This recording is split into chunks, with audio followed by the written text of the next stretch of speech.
Bro, I started already, but like my face was ashy, my elbows was ashy, bro. I had to sponsor by Vaseline, yes sir.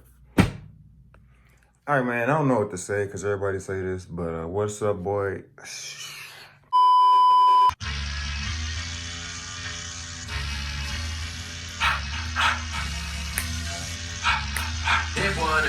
You gotta go berserk. I just popped in. Me and Bro don't talk every day, but we locked in. They don't ask me about no niggas they don't see me with. She like, did you see Power? I don't watch TV, bitch. Don't know me freaking like I got a Bro, my doorknob is shaking. All right, so I made a little Instagram poll. Instagram is at whiteGT_JAY, Go follow if you have not. I came to the conclusion that I'm going to do, is a Mustang GT a good first car? I feel like that would be something that I would have looked up before I got the car, just to, try to convince my parents or convince myself to go get it. So I looked online. A few things that people want to have in a good first car is fuel efficiency, reliability, slow and easy to control, and is it cheap? So then after that, I'm getting to the good stuff. So just stick through. So is my car fuel efficient? I mean, I can't speak for the V6 Mustangs because I have zero experience with those. The GT is a V8, so I mean, take it how you will. A V8 is not gonna be that fuel efficient. So just don't know. So it's a stick. It's a manual transmission, so it gets better gas mileage than the automatic would of the same model. I think last time I tried, I filled up the tank and I was driving city and highway driving. I got like 250 miles on one tank. Now, I know people like these new cars getting like 400 miles for that I'll be stranded halfway. Is it reliable? So I'll go over the stuff that I had to do to this car so far, or that had to be done. The convertible top. The top is convertible, and with that, you have like it's extra, like more fancy stuff means more stuff that can go wrong. You got the convertible top motor that can go out. You got like the cloth, like the material that's on the top that can go bad, and that's what happened. Like it started like fraying up and like just coming apart. So had to get that fixed. The seats was going bad. Had to get those fixed, but that's because like I don't know why the seats was going bad, but it's whatever. Had to get that fixed. Besides that, basic stuff like oil changes, tires. I don't really go through tires because I don't drive. Like I don't be doing donuts and like burnouts and all that kind of stuff because I don't got money for tires. So like, you got to pay to play, and I can't pay, so I can't really play that much. Anyways, I did have a problem with the clutch messing up. That was a pretty costly repair. It was like between $1,600 and $1,800 for that. So that was a pretty penny. But once you get a clutch fixed, that mug gonna last for a long time. So is it slow and easy to control? I mean, I think that depends on your level of driving skill. Like if it's your very, very first car, like you haven't even like you trying to get this and then go take your driver's license test, I would not do that, bro. Because having to shift gears for your driver's license test is just added pressure. I didn't even do that. I drove a 1997. I don't know what year it was. Late 90s Saturn. I'll put a picture of it, bro, if I can figure out how to do that. If I can't figure it out, I'm gonna look stupid, but there go the picture. Hopefully, I don't know. If you got a little bit of driving experience, you can drive this car. I feel like it's not fast. Like you're not about to be going like 220 down the highway. Like the fastest I've been in my car is about like 75, because that's the highest speed limit that I have driven in, I believe. If not, the speed limit might have been 80. I don't really remember, but that's as fast as I've gone in that car. But I can get to that speed limit very quickly. That's what I mean by quick, but not fast.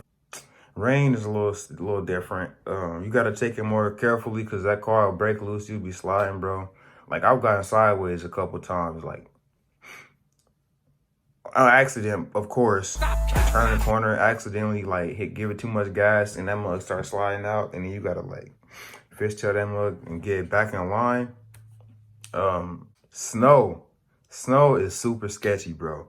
I think the last 2 years in the wintertime, I was driving that car to school. Like I've driven it in rain, snow, ice, everything, and I've yet to crash it. Let me knock on, I don't see no wood. I need to knock on wood. And I don't plan on it, but the car is you can manage it. All right, so is it a good first car in my opinion? Hold up, bro. I'm about to try to figure out how to mount this camera up so I can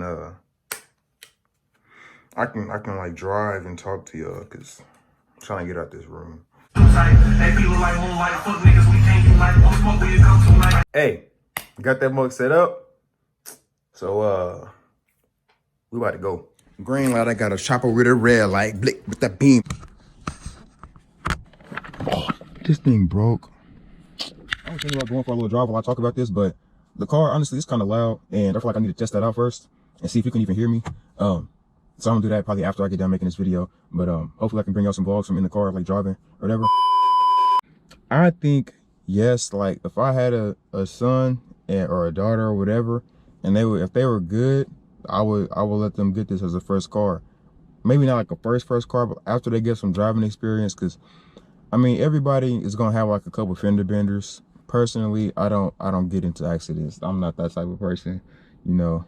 I don't see no wood in here, but knock on wood. Anyways, I'm very cautious when I drive, like especially like around other people and everything, bro. I don't have money to be trying to fix the car. Something in my eye, bro. But reasons why I think I would let like if you're a good like 16, 17-year-old or whatever, I think you can manage to like handle this car. Because one, it teaches you responsibility. Like if you got a little hoopty bucket, like a 1982, bro, I don't even know. If you got like a bucket, you're not going to care about it as much as you would care about this car, and you wouldn't take care of it the same. So it, like having this is like, you have to maintain it. Like you have to make sure you get your oil changes. You got to make sure the engine is fine. Make sure you put gas in it. I mean, that's with all cars, but like this car especially, because like you have like it's like more of an obligation to make sure, like if you have a nicer car, you have to make sure that you're taking great care of it. So it teaches you responsibility as far as taking care of your car. It gives you something to lose. Like say your parents get you the car, and this happened to me. My dad had this car since before I was born, but he knew like that I always liked it, so he kept it around for me. And so when I turned 16, got some experience driving, one day he offered me the keys, and I was like, that's a bet. So I mean, but like I earned that like all through school. I've been working my booty off in school. Okay, school, sports, work, everything. Like anyways, so I said that to say this car gives you something to lose. Like if you start cutting up, take them keys away, and then driving back in that Saturn,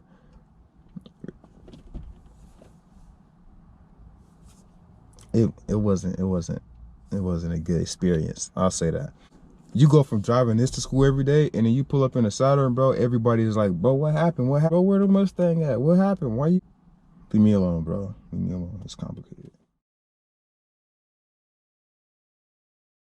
It's only about like $5,000. So if you get you a little job part-time after school, you can probably get this thing in a few months, most likely. But I mean, that's if you're working a lot though, depending on what the pay rate is, and you know, if you get tips and if you find a good deal. Anyways, this car motivates you to do a lot of stuff, bro. Like, I don't know. And then it just feels good knowing that you have a car that looks good, sounds good. Like people actually, like it's a well-known car. I don't know. Well, some people don't care about that stuff, but if you subscribe to a car YouTube channel, I assume that you care about that kind of stuff. Okay, so let's see, what else can you consider if this is a good first car? This car, obviously you can daily drive it. Like it's not like race car or nothing where it's hard to even drive on the street because it got so much power, and you can daily drive it, but it also got a little bit of kick to it. You know, you can have a little fun here and there. Don't be having too much fun. You're gonna have to replace them tires. You're gonna have to replace something in the engine. You're gonna have to replace, bro, It's gonna get expensive, but this is it's a good first car, bro. I would say yes. Or because like I said, you need some experience, but it's a good car to start with. It's got power enough to keep you satisfied, but it doesn't have too much power to where you can get in too much trouble, get hurt too bad or nothing like that. So I say it gives you something to lose, but it also gives you something to keep.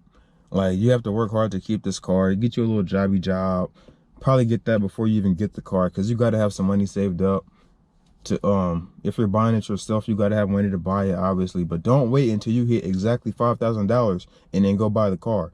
You got other expenses, bro. You have to get insurance. That's gonna be a pretty penny.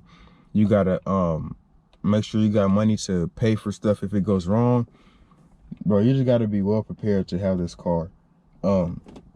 If you got a brain that's bigger than the size of a pebble, if you got a little bit of money saved up, if you want a car that is calm, but you can have some fun when you want to, that looks good, that sounds good, I would recommend the Mustang GT.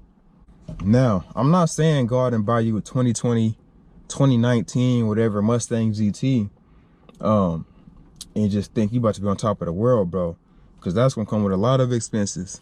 And I mean, this car right here, 1997, this car is 23 years old right now. And this car will easily get out of hand, especially if the streets are slick, bro. You give it a little bit too much gas, you are sliding.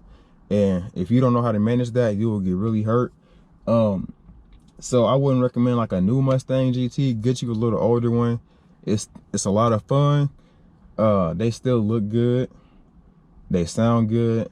And it's a lot cheaper. If something goes wrong, it's a lot cheaper to get something for this car than it would be to get it for a brand new car. So all in all, I would recommend this as a good first car. All right, so thank you for tuning into this video. I hope it helps you. That's just some of the stuff I wish I would have known beforehand. So I hope I added some value. If you stuck to the end, I really appreciate you. Leave a like, drop a comment if you want to see something different in the next video. Subscribe, share the video, all that kind of stuff.